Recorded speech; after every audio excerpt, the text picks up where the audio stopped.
राम राम। मैं देवांशु। आज मैं ग्वालियर से 35 किलोमीटर दूर 30 किलोमीटर दूर अमरोल एक गांव पड़ता है, वहां खड़ा हूं।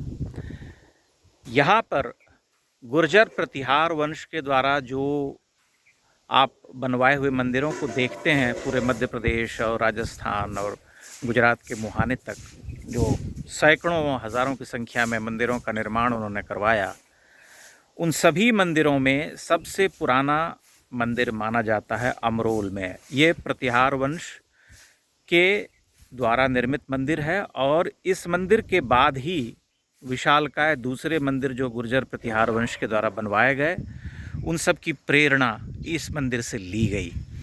ये संभवतः नागभट्ट प्रथम या वत्सराज के द्वारा निर्मित मंदिर है। इस मंदिर की भाव यात्रा पर आप अवश्य ही मेरे साथ बने रहें, क्योंकि इस मंदिर को देखने के बाद आप यह जान सकेंगे कि गुर्जर प्रतिहार की कला कैसे विकसित होती गई। आप मेरे साथ इस भाव यात्रा पर बने रहें। ये आप देख सकते हैं। आपको अगर आपने मेरे वीडियोस पहले देखे हैं तो आपको पता होगा कि ये टिपिकल गुर्जर प्रतिहार शैली का निर्माण है। यहाँ पर जो प्रवेश द्वार आप देखते हैं, यहाँ अप्सराओं और यक्षिणियों की प्रतिमाएं हैं, कुछ देवी देवताओं की प्रतिमाएं भी मिलती हैं। अधिकांश खंडित हो गई हैं, चूँकि यह 1300 वर्ष, लगभग 1300 वर्ष पुराना मंदिर है।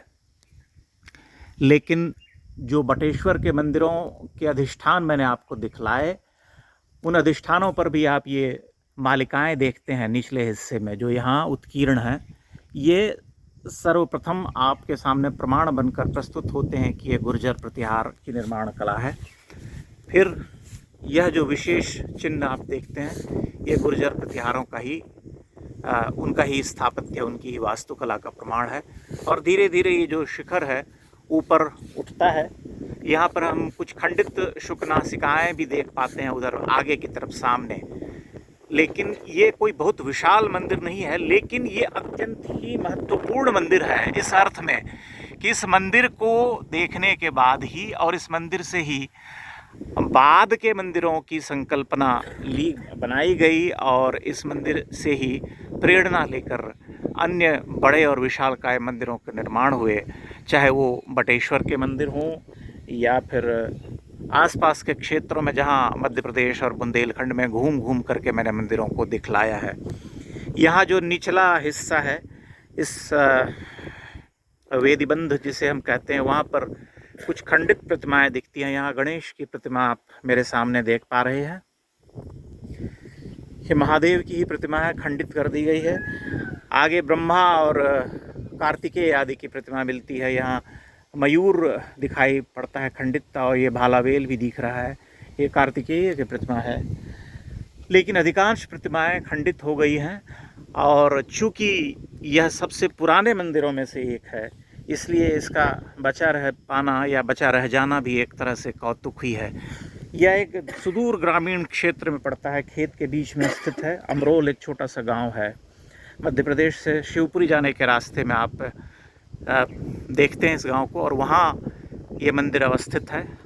और यहाँ मैंने पिछले दिनों इस मंदिर के बारे में पता किया था, तब मुझे पता चला था कि यहाँ पर गुर्जर प्रतिहार वंश के द्वारा निर्मित जो मंदिर हैं इस क्षेत्र में, उनमें से सबसे पुराना मंदिर यही है संभवतः। हालांकि मैं इस मंदिर को देखने के बाद और बटेश्वर और नरेश्वर के जो मंदिर मैंने देखे हैं, उन्हें देखने के बाद मैं ये मानता हूँ कि संभवतः ये उसी काल के मंदिर हैं। बटेश्वर के बहुत सारे मंदिर को देखने के बाद मेरा ये आकलन है, और नरेश्वर, विशेषकर नरेश्वर के जो मंदिर देखे, वहाँ देखने के बाद मैंने यही अनुभव किया कि ये अमरोल का जो मंदिर है समकालीन ही होगा।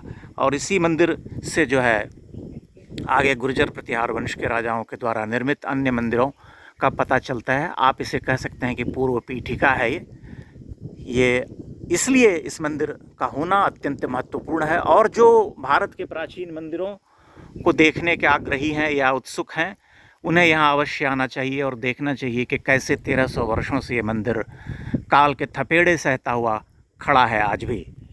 मैं आशा करता हूँ कि मेरी ये भाव यात्रा आपको अच्छी लगी होगी। यहाँ पर एक अत्यंत ही दिव्य शिवलिंगम प्रतिष्ठित है भीतर। चूँकि यह मंदिर उपेक्षित है, यद्यपि यहाँ के जो ग्रामीण हैं, जो स्थानीय हैं, उनके द्वारा अत्यंत ही मान्यता प्राप्त और गरिमा इस मंदिर को दी जाती है उनके द्वारा, लेकिन पर्यटक या श्रद्धालु तो यहाँ नहीं आते उस अर्थ में, क्योंकि यह सुदूर एक ग्राम अंचल में है और इसका कोई ऐसा उतना प्रचार नहीं है। यद्यपि यह प्राचीन भारत की धरोहर की दृष्टिकोण से अगर हम देखें तो ये मैं मानता हूँ कि अत्यंत ही महत्वपूर्ण मंदिर है। जैसे ललितपुर के पास दशावतार का जो मंदिर हम देखते हैं, यहाँ आसपास हम बहुत कुछ खंडित भी देखते हैं, जिससे यह अंदाज़ा लगाया जा सकता है कि यहाँ पर कुछ अन्य मंदिर भी रहे होंगे। जैसे ये प्रस्तर खंड आप देखते हैं जो कि अत्यंत ही सुंदर है और अलंकरण भी इसके ऊपर आप स्पष्टता दिखाई पड़ते हैं। मेरे सामने कुछ शिवलिंगम भी दिखाई देते हैं और ये एक बहुत ही सुंदर सा आमलक रखा हुआ है मेरे सामने। तो कुछ पता कर पाना कठिन है कि यहाँ पर और कितने मंदिर रहे होंगे, लेकिन सामने जो अभी दिखाई पड़ता है वह तो यही एक मंदिर है। मेरी ये भाव यात्रा मैं यहीं समाप्त करता हूँ और मंदिरों की जो मेरी यात्रा श्रृंखला है उसे मैं आगे बढ़ाता रहूँगा। बहुत बहुत धन्यवाद। प्रणाम।